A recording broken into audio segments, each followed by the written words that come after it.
Hey friends, it's Mike. It's been a while since I did a guitar video, and this one here is the first of two or three I will be uploading over the next few weeks. This one, the reason why I'm doing this video is because, not that the guitar is so special, it's a nice guitar, it's inexpensive, but I picked it up for $100 and it's brand new. It's a 2019 Epiphone Les Paul Special 2, and I think it's the Plus model. And the reason why the person was selling it for $100 is because they said there's no output. So either the output jack, the wiring there is loose, or the wiring going to the potentiometers has to be fixed. So I'll do that and the guitar will be fully functioning. But there's not a ding on her, not a scratch, not a blemish. Very nice. Electric blue. The finish is excellent. I will be putting chrome pickup covers on these pickups. These are Alnico 8s. My understanding is that very high output and they are very good with high gain. So for the time being, I will keep them in the guitar, but I will be putting chrome humbucker covers on it. I don't like the black on the blue. It's just too dark, so we need a little something, I think, for contrast. So I have some extra covers. They're brand new, and I will put them on the pickups, and I think it will spruce it up a little bit. Okay, other than that, we have just some standard stuff. It is made in China. We do have a plastic nut. The neck is very straight.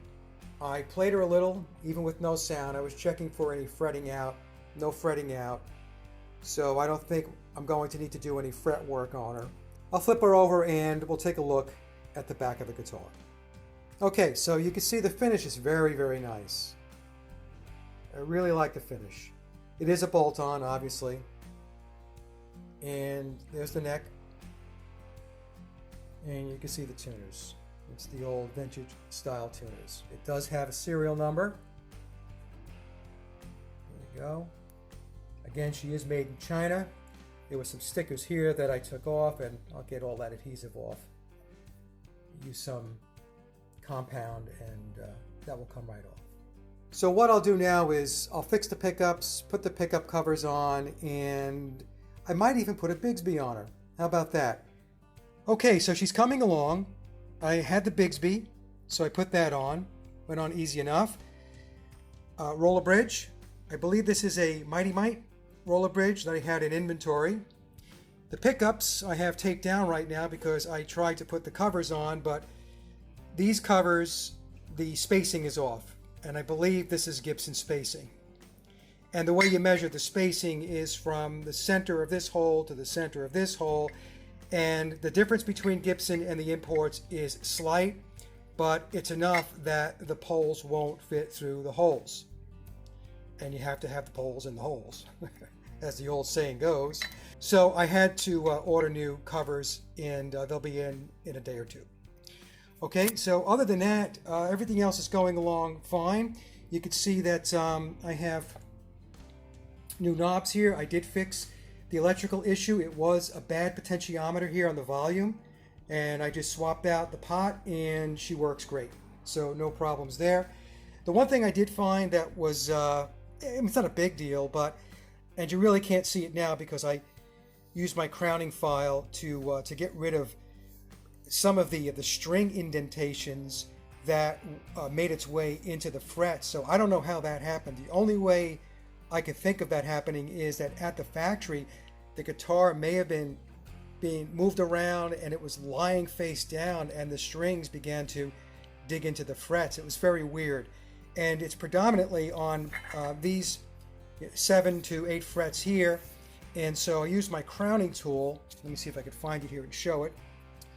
This is the crowning tool, and you can see it's arched, and it's roughed out right now, so I have to use some of my sticks here,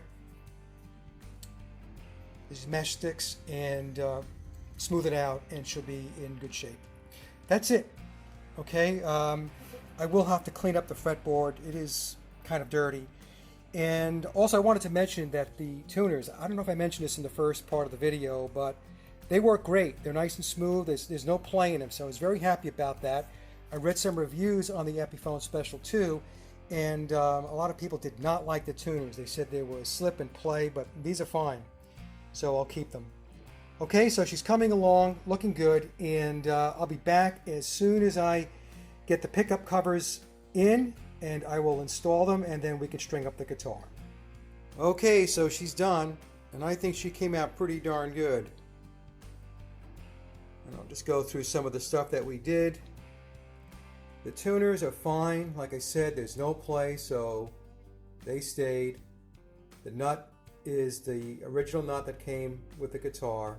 I have no problems with the tuning, so we're good to go there.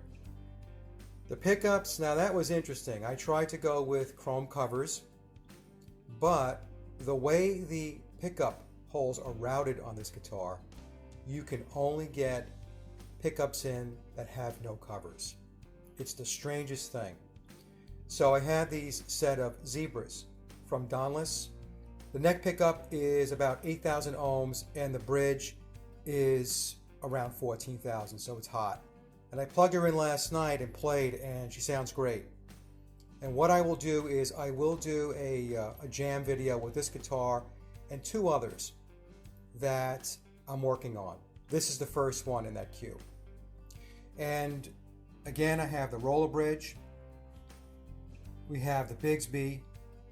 I changed out the knobs. We have chrome looking knobs just to break it up. You know, the original or the stock version of this guitar had the black knobs, it had the black pickups, and the black set against the blue, it just seemed too dark to me. I have her all set up. She stays in tune great, no issues. And I was playing pretty aggressively last night, and she stayed right there. So, good deal. $100 off of Reverb. That included free shipping, believe it or not. And the person was selling it, again, because it didn't work. They plugged it in, and it didn't play. There was no sound. And that was because there was a bad pot. And switched out the pot, and ready to rock and roll. Okay, so that's it for this video. Like I said, I will work to get a jam in. I will be doing a review of a Glary Telecaster, the butterscotch model, and that will be out by the end of this month. The folks at Glary contacted me and asked me if I would do another review. And it's an $85 guitar. It's very inexpensive, but it's a pretty nice guitar. So when I get that review up, you'll see. And before we head out here, I wanted to show you one more thing, so stick with me. Okay, so I'm back.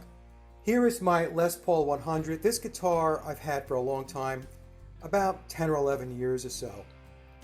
And I've done a lot of work to it. And sometimes I get comments on the channel where people are whining about the fact that the videos I put up have to do with inexpensive guitars. And that's true. And that's because not everybody's walking around with a ton of money to go dump into a $2,000, $3,000, $4,000, $5,000 Les Paul, which, by the way, most people don't play. They keep them as museum pieces hanging on a wall someplace in their house, right? So the thing is, you can buy these inexpensive guitars. I think I picked this one up for about $200, $220 in Guitar Center about 10, 11 years ago. And then I did some work to it. As you can see, this is not the stock version of it. And this guitar is great.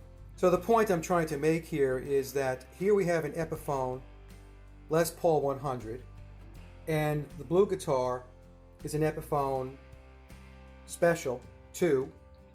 Both guitars are inexpensive guitars. You're not going to spend a lot of money on them. This guitar new, I think, is about maybe $250 to $299 or something.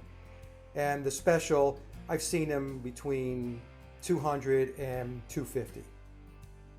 And you do a little work to these guitars, you know, invest some money into it, and you can have yourself a really, really nice player and not a museum piece. Okay, so for all of those out there that are bitching and moaning about inexpensive guitars and these are cheap guitars and blah, blah, blah. Look, most of these guitars, like I just said, that are worth thousands of dollars, people are not playing them. They're hanging on a wall someplace. Okay? And this channel is about repairing guitars, basic repairs, restoring, refurbishing, teaching people how to do work on guitars so that you don't have to spend a ton of money going down to Guitar Center to have it repaired by a repair guy that just got out of luthier school about a week ago, or taking it down to a luthier who's been around a while and, paying out the butt for them to do things like swap out pickups or change a potentiometer or put a Bigsby on or fix a fret. See what I'm saying? Anyway, I just figured I would get that out there because every once in a while I do get those dopey comments, and I wanted to address it. Okay? All right, everybody. You have a great day, and the comment section is open.